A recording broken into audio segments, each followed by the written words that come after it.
네. 2025년 1월에 취임한 트럼프 대통령이 또 소셜미디어로 시장을 한번 흔들었네요. 공유해 주신 자료들 보니까 이게 보통 길이 아닌 것 같습니다. 맞습니다. 특히 유럽에 대한 새 관세 발표랑 또 애플을 직접 겨냥한 조치, 이게 상당히 파장이 클 수 있거든요. 그래서 오늘 이 문제 좀 자세히 파헤쳐 보려고 합니다.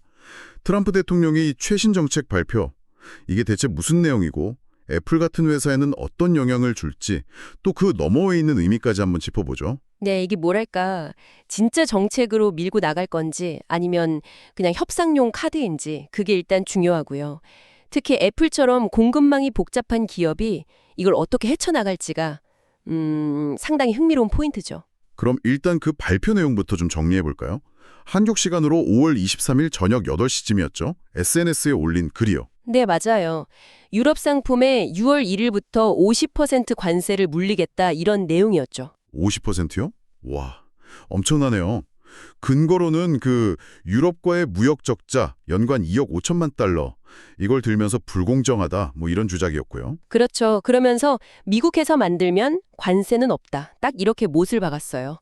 이건 뭐 노골적으로 미국 내 투자를 압박하는 거죠. 시장 반응도 바로 왔잖아요. 발표 딱 나고 나서 나스닥 100 지수가 거의 뭐 2% 가까이 빠졌던데요. 그만큼 시장에서는 이걸 심각하게 받아들였다는 거죠. 50%라는 숫자가 주는 무게감이 있으니까요. 단순 조정이 아니라 이건 뭐 거의 장벽 수준이죠. 근데 여기서 끝이 아니었죠. 애플을 그냥 딱 집어서 언급했어요. 네, 그게 더 충격적이었죠.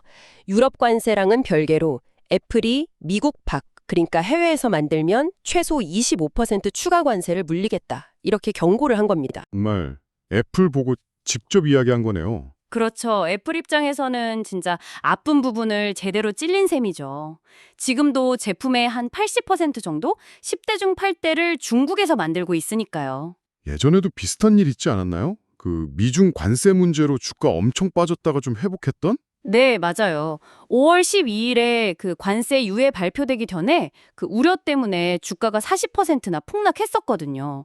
그러다 겨우 한 15% 회복했는데 이번엔 유럽 문제에다가 생산지 문제까지 겹치니까 이건 뭐 엎친 데 덮친 격이죠.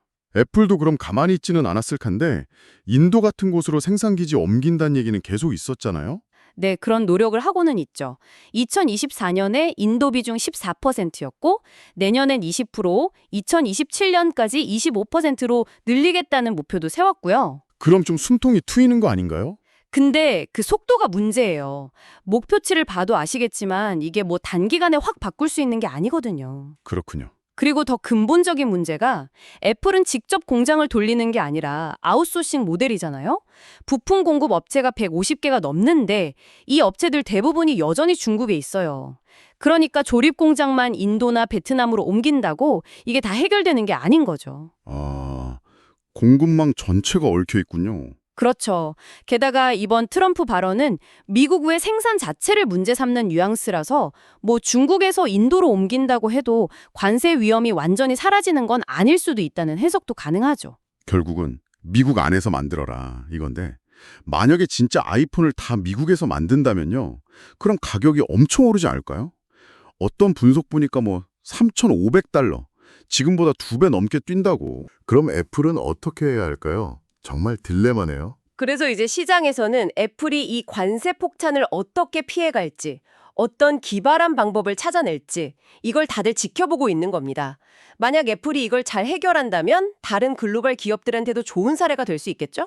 정리해보면 트럼프 행정부의 강력한 보호무역주의 압박, 그리고 애플의 이 복잡한 글로벌 공급망, 이 둘 사이의 긴장감이 지금 최고조에 달했다. 뭐 이렇게 볼 수 있겠네요. 핵심은 미국 내 생산이고요. 네, 맞습니다. 이게 그냥 애플이라는 한 기업의 문제가 아니에요, 사실. 이런 예측 불가능한 정책 변화 속에서 글로벌 기업들이 앞으로 이 공급망 리스크를 어떻게 관리해야 할지, 또 비용이랑 안정성 사이에서 어떻게 줄타기를 해야 할지, 이런 아주 근본적인 질문을 던지고 있는 거죠. 특히 애플처럼 복잡하게 얽힌 구조는 단기간에 바꾸기가 정말 어려울 텐데요. 거의 불가능에 가깝죠.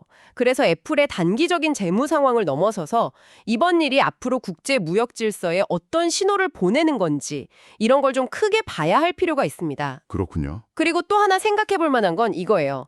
이렇게 비용이 많이 드는데도 자국 생산, 리쇼어링을 강하게 압박하는 분위기가 다른 다국적 기업들에게는 어떤 영향을 줄까?